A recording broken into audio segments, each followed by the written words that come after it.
Today we're going to talk about a few things on the GMT900 that can really be a wallop to your wallet. Let's find out. Let's get started.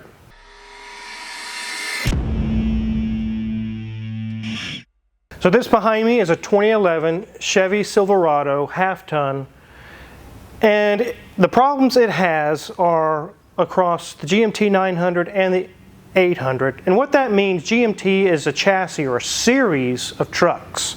GMT800s are like 2002, 3, 4. 900s are 2007, 8, 9, 10.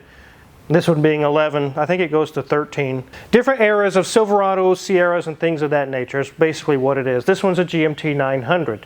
What we're going to show you today is some exhaust issues and also a common misconception with the evap system with the purge valve and a vent valve and how those are frequently completely mixed up and wrong. Let's take a look around this thing. We've got quite a bit of it torn apart because of one of the common issues with the LS-based 4.8, 5.3, 6.0. I think even some of the 6.2s is becoming a common problem. So since this truck is backwards, we'll start on this side and work our way around. It does look like a long bed work truck. It's not no super duper model or anything, but it's a nice truck. These are good trucks. We'll talk about some issues I'm starting to see on them. This one's in decent shape. It's not beat up. It's not seriously rusted out. There is a little bit of paint peeling on the front right underneath the by the front tire there.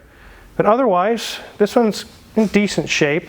These are starting to get some years on them, and you're starting to see some rust, especially on this front bumper. It's starting to rust out. But here in the engine bay, we have a 4.8 liter LS-based engine. This is the smallest of the LS family in the truck Vortex, and you can get a 5.3 or 6.0 in these years. They look the same. You really can't tell them apart unless you look really closely or start looking at some minor details, but they look pretty much the same, but they do not operate the same. This one would have high RPM power. It has decent power, but you really got to get the RPMs up since it's such a small liter, 4.8. They don't really have a lot of lugging down low power. These are all good engines. They're very, very reliable.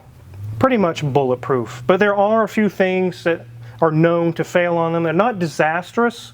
They're just very annoying. And one of them being exhaust manifold bolts. It doesn't matter if it's a 2002 or a 2012. They all, the 800s and the 900s, have the same problem. And I've fixed probably 500 trucks worth over the last 30 years of doing this work. Lots of them. It's very common. So we're going to go ahead and look at the passenger side. Junior Mint's already got that one done. You can kind of see the exhaust manifold. He has it reattached with some upgraded bolts that I'll show you. The problem with this setup is the bolts are so small. They're very, very small in diameter, and it doesn't take much to break them with hot and cold cycles and all the stress of holding up the exhaust pipes and things.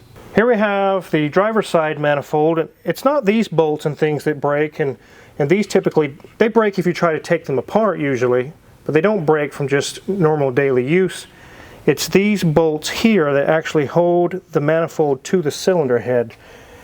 They love to snap, especially in the back, and that's exactly what has happened to this one. And the very back one on the driver's side is really, really hard to do. Let's go ahead and get this thing up in the air, and I'll show you what we all had to pull apart just to get this thing off and get in there and work on it.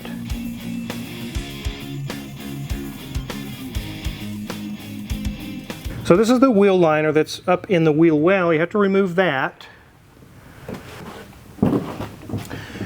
And now we can get easy access to the side of the engine. You don't have to remove this to remove the manifold, but it makes it easier if you have to drill out any bolts.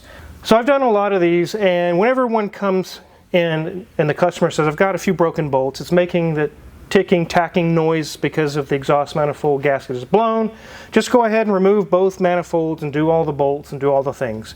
I always have a standing policy here that says, for the current ones that are broken, and every other one that possibly breaks coming apart, it's a half an hour per broken bolt. I've never had anyone turn that away, but it can literally take that long to get them drilled out.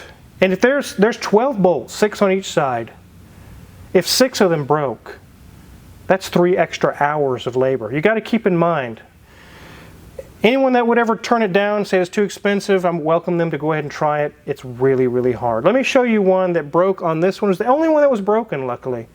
It took me 2 hours to get it out. Let's take a look. You can see in the very back of the cylinder head, there's one I just freshly drilled out. We're going to have to retap it just to clean up the hole, but that one was really tough. As you can see, the footwell, where you actually have your feet when you're driving, bulges out so much, you can't really get a drill in there. I had to use a 90-degree drill to get in there and drill it out. It was not fun.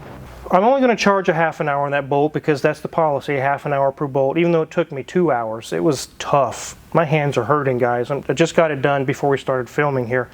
But why do they break? Why is this so common?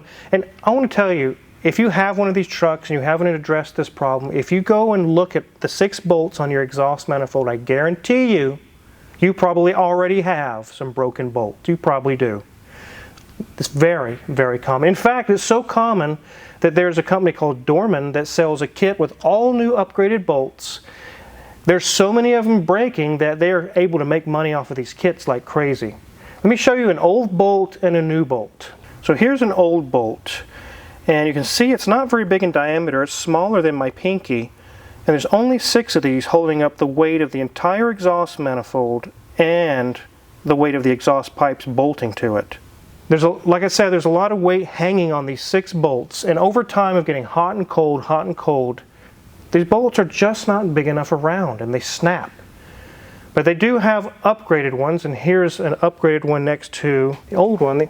Not only are they a stronger bolt, which it says 10.9 on here, but they have a special plating to help with the corrosion as well. When they designed the truck, it may have met the specification, but as time has proved, over thousands and thousands of miles and years, they're not holding up very well. Hemis and Dodge trucks are also known for doing this. I don't know why they're using such tiny little bolts. If they were to double the diameter or even 50% bigger, they probably wouldn't even break. But they use these tiny little bolts to hold all that up. I've done so many of these guys, so many. Let's get this thing the rest of the way up in the air and finish our inspection. These engines are really, really easy to work on. They're designed to be worked on. You can see here, you can get to the whole front of the engine, no trouble at all. There's no leaks or anything going on, no serious issues on the front of the motor, just exhaust bolts broken. As we move back, one of the reasons why I prefer a 2-wheel drive vehicle is look how easy it is to get to the steering rack or to the oil pan or anything. Much, much easier to work on. One thing I like about these is if you ever have to drop the oil pan, you do not need to remove the engine. You just unbolt the cross member. I love that Chevy does that. You can work on your truck without pulling the engine all the time. Unlike a Bentley Continental GT where every single thing you need to do is engine out, engine out, engine out. This is the opposite. Engine in, engine in. I want to show you this exhaust here. I mentioned the weight being on the exhaust manifolds, and it's the weight of this right here. These catalytic converters or precats, all this weight is hanging from those tiny little bolts on the exhaust manifold. It's a lot of weight, guys. That's why they're breaking. So anyways, let's continue on our way back. Here's our drive shaft, and then here's our ABS module. It's really easy to get to. Hydraulic assembly and the module. Here's our fuel tank, exhaust, everything very, very easy to get to again. But as we get to the back here, there's some common things I'm starting to see with these 800s and 900s, and it's rust on the frame. It's actually totaling out some of the vehicles. This tubular cross member that goes up over the gas tank, these love to rust out and then the tank can fall out. So this one has a lot of surface rust. I'm not seeing any serious rust, but some of these are really, really bad. There's been a few that I've turned down where the fuel tank is about to fall. And I turn down because when I start mentioning to the customer about the cost and the potential issues, they're like, stop. If it's going to cost more, I'm not paying. And I say, well, then I'm turning down the job. So they are starting to have some issues. We'll talk more about it here in a minute. Let's continue on with our inspection. Here's our differential. Nothing leaking. Does have drum brakes. Nothing leaking out of there either. Our spare tire has air in it. Remember, we're in Kansas. We're not in the Rust Belt, but they do put salt on the roads here. Another mount up here above the spare tire. that can rust out pretty bad, and also the one in front of it. They do make repair kits that kind of bolt in or weld in because it's such a common issue.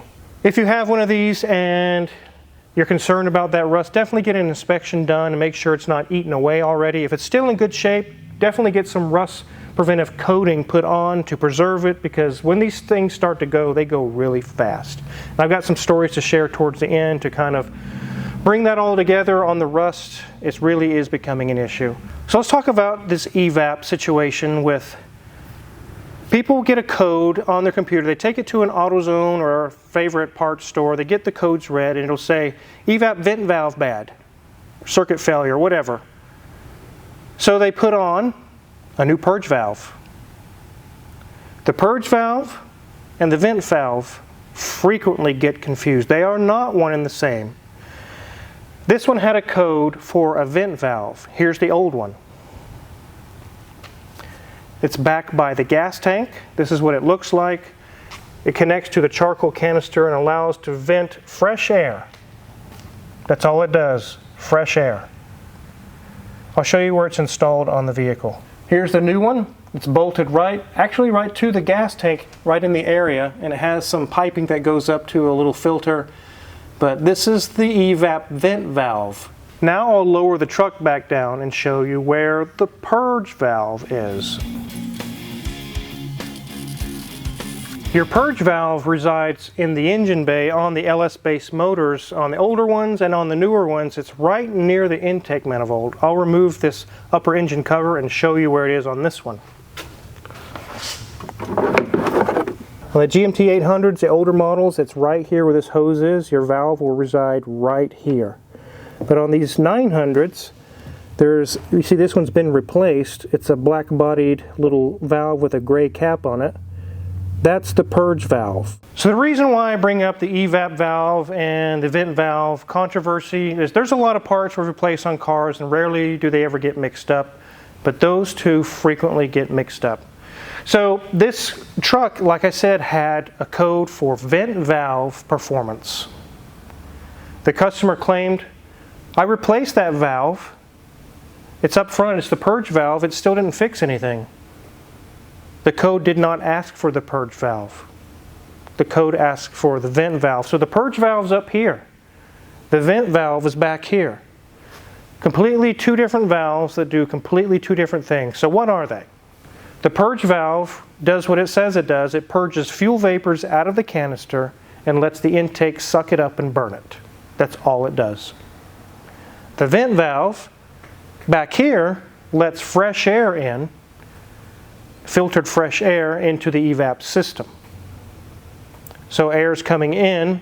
If that valve fails in the closed position and you open the purge valve, it can collapse your gas tank. I've seen it happen before. Fresh air has to come in, and that's the job of the vent valve. Vent vents air. Purge purges fuel vapors.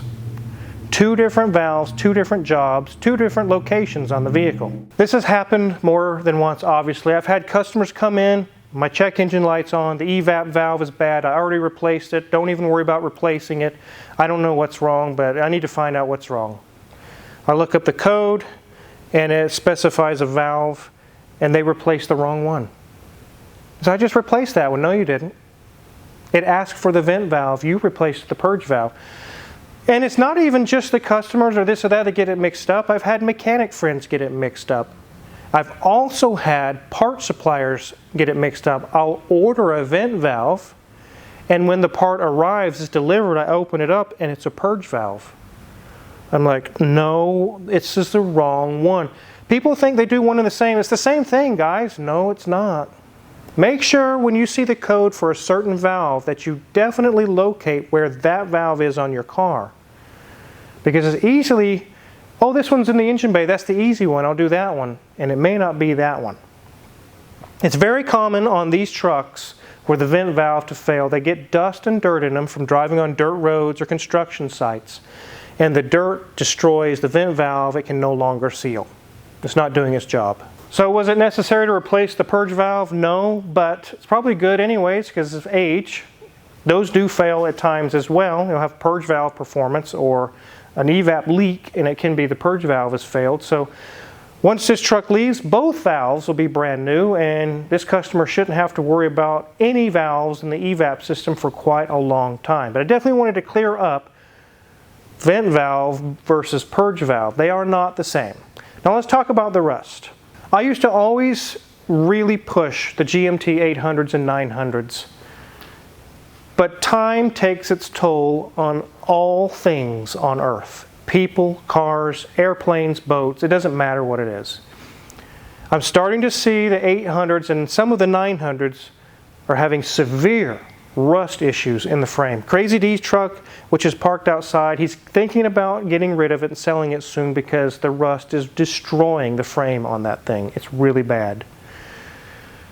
I've worked on several trucks, like I mentioned, that we see the rust is really starting to take. It's the cross members, those round tube shaped ones, really eats them up fast. They sell kits where you cut the old ones off and weld in a new one. Sometimes that's possible, but sometimes the frame is so rusted out that even that is no good, and it can total the vehicle. It's completely unusable at that point. The frame can crack and break.